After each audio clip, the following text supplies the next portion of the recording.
అందరికీ నమస్తే. Welcome to Big TV. నేను మీ గౌతమి.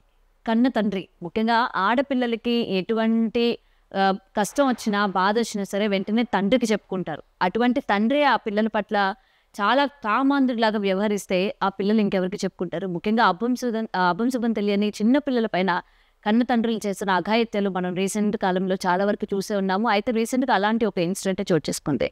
ముఖ్యంగా 5వ తరగతి చదువుతుంది అమ్మాయి. ఆ ఇంట్లో ఎవరు లేని టైం చూసి తండ్రి ఆ పాప పైన దాడికి దిగాడనమాట. సో వెంటనే తను ఏడుస్తూ అరుపులు పెడుతూ బయటికి వచ్చిన తర్వాత చుట్టుపక్కల ఉన్న వాళ్ళందరికీ కూడా ఈ విషయం తెలిసి పోలీసులకి కంప్లైంట్ ఇవ్వడం కూడా జరిగింది. ముఖ్యంగా ఇంట్లోని ఆడపిల్లల్ని వదలాలన్న తండ్రులు కూడా ఈ విధంగా ఉంటే ఇంకా ఆడపిల్లలకి రక్షణ ఎక్కడ అని చెప్పి ఇలాంటి ఇన్సిడెంట్ చూసిన తర్వాత ప్రతి ఒక్క మహిళ కూడా అడుగుతున్న పరిస్థితి కనిపిస్తుంది. సో దీని గురించి మాట్లాడితే వాళ్ళు మనతో పాటు సోషల్ యాక్టివిస్ట్ మనోజ్ నామాలే దొరికారు. మ్యామ్ నమస్తే. నమస్తే గౌతమి. తండ్రి, కన్న తండ్రి అంటే దానికి అర్థం అంటే ఒక డెఫినేషన్ లేదు. ముఖ్యంగా ఆడపిల్లలకి తండ్రి అన్నది ఎంత ఎమోషనో ప్రతి ఒక్కరికి తెలిసిందే. అటువంటి తండ్రి ఈరోజు 5వ తరగతి చదువుతున్న పాప పైన లైంగిక దాడికి పాల్పడడం అన్నది ముఖ్యంగా ఎలా చూడొచ్చు అంటారు? అంటే ఇలా తండ్రి, బాబాయి, పక్కింటోళ్ళు, ఎదురింటోళ్ళు ప్రతి ఒక్కరు ఇలాగే ఉంటే ఇంకా ఆడపిల్లలకి రక్షణ ఎక్కడ? ఇంకా ఆ తల్లి ఆ బిడ్డని ఎక్కడ పెడుతుంది? ఏం చేస్తుంది? ఏం చెప్తారు అసలు ఇలాంటి ఇన్సిడెంట్ చూసిన తర్వాత?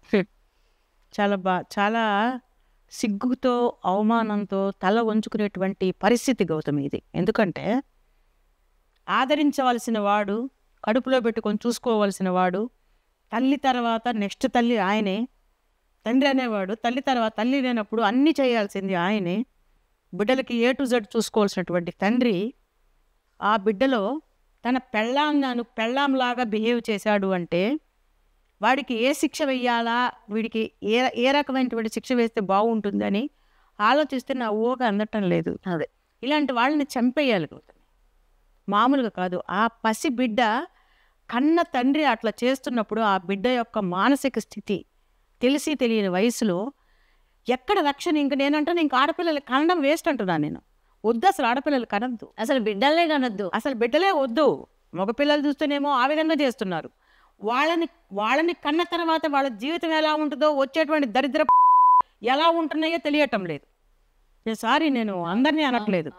ఎవరైతే మగపిల్లల్ని బాధ పెట్టి హింసించి వాళ్ళ జీవితాలతో ఆడుకుంటున్నారో వాళ్ళని అంటున్నాను నేను, తమ బిడ్డల్ని, మగపిల్లల్ని. అందుకని మగపిల్లల కన్నం కూడా వేస్టే. అసలు ఎవరిని కనకుండా ఉంటే సరిపోద్దాం. ఆడపిల్లలు వద్దు, మగపిల్లలు వద్దు. హాయిగా ఈ పెళ్ళిళ్ళు చేసుకున్న వాళ్ళు సక్రమంగా సంసారం వీళ్ళు కూడా సంసారం సరిగ్గా చేసుకోవట్లేదు. అది లేదు, ఇది లేదు. ఎందుకంటే వ్యక్తిగతంగా ఎవరికి వాళ్ళు బతకడం మేలు అనుకుంటున్నారు. ఎందుకంటే ఈ కేసులో ఒక 5 ఏళ్ల బిడ్డని, వాడికి అసలు ఏం మాయరోగం వచ్చింది, ఏమి దొమ్మరోగం వచ్చింది, వాడికి ఆడవాడు బయట కరువు అయి చచ్చారా? ఎంత లోకం మీద ఎక్కడ పోయి పడి చావచ్చు కదా. ఎన్నో బయట డబ్బులు పడేస్తేనో, లేకపోతే పెళ్ళ ఇంట్లో ఉంది కదా. కూతురంటే ఎంత, కూతుర్లు తల్లిని చూసుకునే వాళ్ళు ఉన్నారు, చెల్లిని చూసుకునే వాళ్ళు ఉన్నారు, అక్కని చూసుకునే వాళ్ళు ఉన్నారు, అమ్మని చూసుకునే వాళ్ళు ఉన్నారు.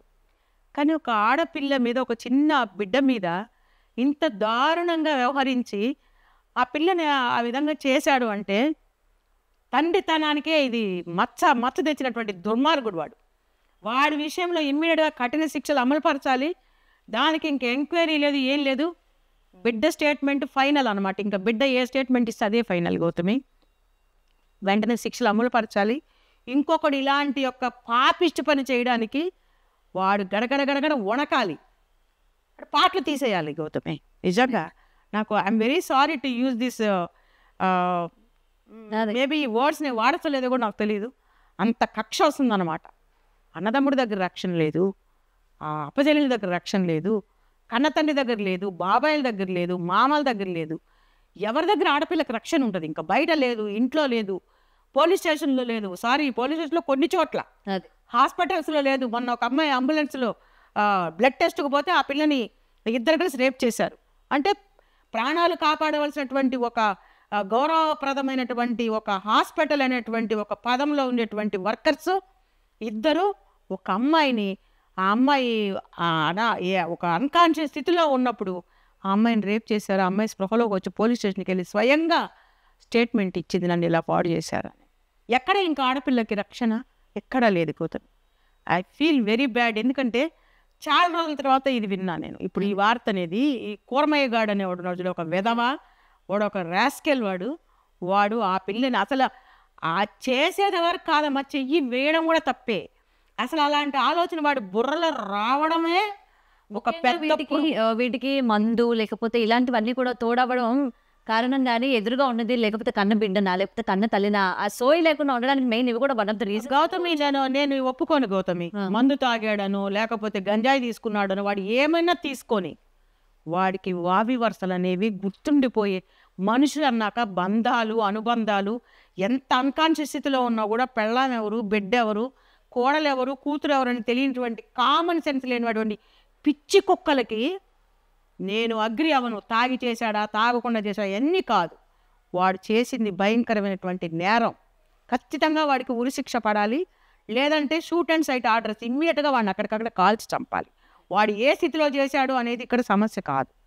వీళ్ళందరూ చెప్పుకునేటువంటి తప్పించుకోవడానికి చెప్పుకునేటువంటి ఒకే ఒక రీజన్ ఏమంటారు తెలుసా, అమ్మ పలానా ఆయన ఇలా చేశాడు అంటే తాగి మైకంలో చేశాడు. మైకం కాదు, ఒళ్ళు కొవ్వెక్కి తాగినోడికి మొత్తం సమస్తం తెలుసు వాడు ఏం చేస్తున్నాడు.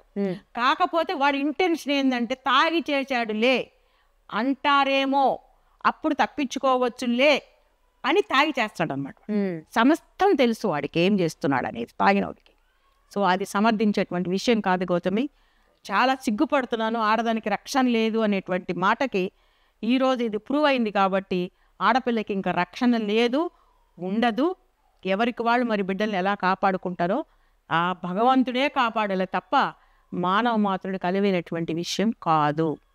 రైట్. అండ్ ముఖ్యంగా ఇలాంటి చిన్నపిల్లల పైన ఈ విధమైన మైండ్లో నోట్ అయిపోయిన తర్వాత రేపు పొద్దున్న వాళ్ళ పరిస్థితి ఎలా ఉంటుంది అంటారు మేడం? అమ్మాయి మానసిక మగవాళ్ళని నమ్మడానికి కావచ్చు, మగవాళ్ళని నమ్మేదాకా ఎక్కడ. ఇప్పుడు అమ్మాయి ఎంత అసలు ఇంకెక్కడ రక్షణ, భయపడిపోతుంది. వీళ్ళే రేపొద్దున ఒక మెంటాలిటీ ఫ్రిజిడిటీ అనమాట. పెళ్ళిళ్ళు చేసుకోకుండా భయపడిపోయి పెళ్ళి అంటే భయపడటం, అబ్బాయిలు చూసి భయపడటం, ఇలాంటి పరిస్థితి అంతా ఎందుకు వస్తుంది అంటే ఇలాంటి ఇన్సిడెంట్ ఇళ్లలో జరిగితేనే పిల్లలు అలా తయారవుతారు. వాళ్ళ భర్తల పట్ల కూడా నెగిటివ్గా ప్రవర్తించడానికి కూడా అవకాశం ఉంటుంది. వీడు మగాడే కదా, ఆ రోజు నన్ను చేసినాడు కూడా మగాడే కదా, ఆ రోజు మా ఇంటి పక్క అన్న అన్నందుకు వాడు నన్ను ఇటు చేశాడు కదా, కాబట్టి వీళ్ళంతా ఒకే జాతి అనుకునే అవకాశం ఉంది. పిల్లలు ఆ రకంగా మానసిక స్థితి దెబ్బతినేటువంటి అవకాశం కూడా ఉంది. ఈ కేసులో ఇమీడియట్గా అమ్మాయికి మెడికల్ ఇది చేశారో లేదో నాకైతే తెలియదు, కానీ వీడికి మాత్రం కఠినమైన శిక్ష పడాలి. బిడ్డను కాపాడుకోలేని ఆ తల్లి ఎందుకు ఉండేది, ఆమె సంగతి తేల్చాలి. Right. Thank you. For more videos like this, subscribe Big TV channel.